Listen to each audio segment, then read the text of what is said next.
तो हेलो जय माता जी मित्रों। तो आज ना एच के गहलासा व्लॉग में आप सभी का स्वागत है। तो आज हम आ गए दुकान पे और आज है धोखा और कल है बेस्ट वरस। तो દુકાને આવી ગયા છીએ તો બના રહ્યો વિડીયોમાં તો જે કંઈ પણ થશે તે તમને બતાવશું અને તો આપણે દુકાનને અત્યારે સાફસૂફ કરીએ તો તમે ટાઈમ લેપ દેખો।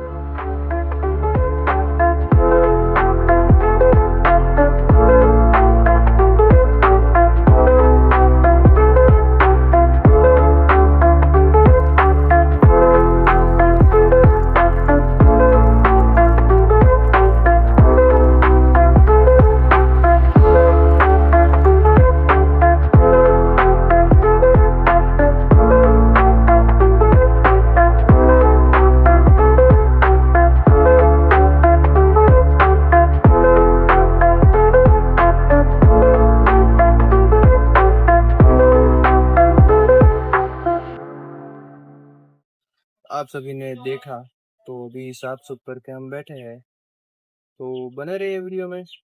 हम खाने के बाद अभी दुकान पर वापस आ गए हैं और 2 बज गए हैं। तो गाइस इस वीडियो को यहीं पर एंड करते हैं और एक ग्राहक भी आए हैं, उनको ये एमसे भी चाहिए तो ये दे देते हैं।